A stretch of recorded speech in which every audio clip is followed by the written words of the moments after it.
Okay, so this video is to piggyback on my last video about being autonomous. Now, what people might say after seeing the last one is that I'm basically trying to get people to grow their own food and have their own farms. I don't think that's a bad idea, but that's not the point because I don't have my own farm. The point is that we are not thinking along the lines of where is everything coming from? All of us grew up on Mr. Rogers, I'm sure, and we would watch how pencils were made, and then years afterward came out the show How It's Made, and we got an insight into how stuff like this got on the kitchen table, which is all great, but it is quite eerie that almost everything that we use and need has to come from somewhere else. So even from a very young age, and I realized that literally everything I owned was made in China, that just seems strange. Like, why is everything necessary for me coming from halfway across or completely across the other side of the globe? So that wasn't a dumb thought. That was actually an accurate thought. The response to a question like that is what's dumb. It's basically, oh yeah, that's where we get everything. That's kind of dumb. Why would everything you require for existence be in the hands of any one group of people or completely out of your hands, rather? So let's say everything you needed didn't come from China. Let's say it came from all over the world, which it really does. We have things from all over the world. Very fortunate in the United States. We are an importer. But case in point, like if for whatever reason, not saying that that's happening, if for whatever reason all the countries decide to get together and say, you know what, America only takes, America does not provide. So why do we care about America? If it would be in our best interest to cut them off, and we did so, they would collapse because everything that they need is imported. We don't want to make anything ourselves. We want to bring it all in from external sources. I mean, that's a huge vulnerability. And again, the average person, the average Joe who's watching this is going to be like, yeah, that's really bad. I can't believe things are set up like that. Oh, well. And then they'll go and grab their Big Mac. And that's exactly the worst response to this video that could possibly happen. The thought process that somebody else needs to take care of that, which is basically how we've been raised, if you will. I don't know if this is true, but for whatever reason, I feel like ever since the television was created and plopped in the middle of a living room, United States citizens severed themselves from policy influence. And that's a really big statement to make. But what I'm seeing is a psychological response to what television provides. And it's this eerie concept of, if at the very least you're able to hear, see, and complain about something, that somehow equated doing something about it. And so as long as we heard and saw and complained about the news, that coincided and paralleled with, in our minds, that we actually did something about the issue. Ergo, majority of the community stopped doing anything about what was going on in their community. They just stopped. And so it seems like this really amazing thing when someone comes out and goes on the streets and says, you know what, I'm going to take care of my town. It just kind of hits you and it's like, wow, you see the town? Like, yes, you should see your town that you live in. Like, you should conceptualize it as an extension of your surrounding, because it's your town. And we don't see our town, our community as ours. We see it, it's so strange. It's almost like the television, the stuff on the screen is what's real. And then when we're out in the real world, even though we accept and acknowledge and recognize in truth and in all sanity, that is the real world. We don't interact with the real world as if it was the real world. I'll give you a good example. So I was driving with a friend, and there was a hole in the middle of the ground, like a hole, you know, like a manhole was like uncovered or whatever. And so that person called the city and was like, hey, you know, manhole's uncovered, like, do you think of do something about it? And I don't know why that just looked like the most ridiculous thing she could have possibly done. But in hindsight, that made so much sense. Why wouldn't she call the city and explain that this was happening on the ground in front of her? And I guarantee you, like, we were probably one of maybe 2,000, 4,000 vehicles that passed by, probably way more than that day, that hole. And maybe they've only gotten 1 or 2 calls regarding that hole. It's because, not that it's not an issue, not that it's not a hazard, but like,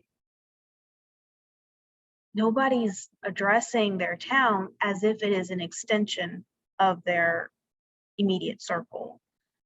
And I don't know if this is true. I don't know if this has been documented, but I have a feeling that ever since we've developed this idea that connecting with people was through technology, was through our cell phones, was through our television, and gathering the sense of having an impact on the bigger aspects of our world was just by merely hearing about it and seeing it and getting upset about it. And that was the extent of our impact, of our reach. It's gotten so bad that now if I come and I say, hey, you know, they're going to be putting up streetlights in your town that are going to be going off, you know, at certain hours of the day that maybe you didn't want to have up right in front of your bedroom window, now pouring into your bedroom and you can't sleep at night, that you don't even know the first person to talk to have that changed, because we're just so severed from the person that's in charge. And it seems like that's not a big of an issue, but I guarantee you 90% of Americans didn't know who their state governor was until COVID hit. Why? Because the person in charge now needs to hear from you. What I'm trying to get you guys to understand is that the person in charge should have always been hearing from you. And I don't think it's an accident that education has completely stumbled over, has completely skipped, has removed civics from the school curriculum, because it is that much easier to keep people out of the process of government and to keep them bewildered and confused when it comes to influencing policy. It is so simple to go to a town hall meeting. It is so simple to go out and vote. It's so simple to write a letter to a congressman. It's so simple, but we've been conditioned to separate ourselves from these hierarchical places of power, and to the point where we don't believe in a monarchy, but we act as if we are living within a monarchy. Oh, we have to be a certain way or have a certain caliber or follow a certain series of steps before we can talk to our president, before we can talk to our governor, before we can talk to our senator, before we can talk to our mayor. No, that's not the ordinance that we agreed to as American citizens. If it is a government for the people by the people, then it's a government for the people by the people. But lately, it hasn't really seemed like that's been the case.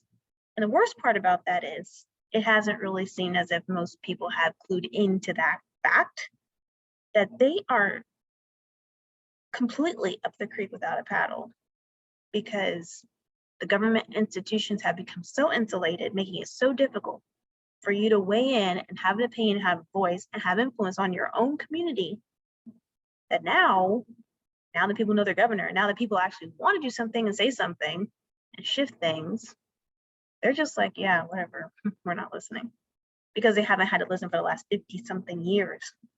So I think this COVID situation really opened up a lot of eyes, opened up my eyes. It opened up a lot of people's eyes to the fact that it is a bad, bad thing when the people in power don't have your best interest at heart. And it's even worse when you feel like you're powerless against that. And I think ill-minded people like Justin Trudeau, want you to feel as if you have no ability to influence the gap that between you and the person in charge. The truckers that were protesting the vaccine mandates, they really showed Trudeau that he needs to stay in his lane, and leaders don't like that. And by the grace of God, our leaders aren't acting like the Chinese leaders, which basically also know that they don't have as much power as they're trying to purport. But what they do to maintain the power that they do have is they fearmonger and they use examples. So they shoot people, they beat people up, they put people in concentration camps, and all that to push the public off of their backs and to discourage dissent. And I mean serious discouragement of dissent, like, Tiananmen Square is a good example. It's like 1 million people killed in one day. It's not a joke, but at the same time, a lot of that is because we've allowed it to get that bad. So I think I'm going to close with just, are you autonomous? Are you actually the ruler of your own world, of your own decisions? Can you truly survive on your own? And to what extent is it okay for you to be complicitly dependent on the government? By that I mean so dependent that you have to just comply to whatever they run down the pipeline so that you can eat. Yeah, I think that's a serious question to have, especially for a nation like ours, which brags about our freedom and supports gun ownership and a great safe distance from tyranny. We need to be thinking about that because things are looking kind of grim. And I know that people that don't have our best interests at heart, they understand that you never let a good crisis go to waste. All we need is COVID round 2, or there to be that many more ridiculous policies and restrictions passed down the pipeline. Who knows what we have to face next? And we can't dictate how things are going to run if our voice isn't included in their decisions. So you guys got to start speaking up and got to start recognizing who actually calls the shots in your area and develop a relationship with them, because you might have to someday. All right, guys, I'll cut off here and I'll be back for more later. Bye.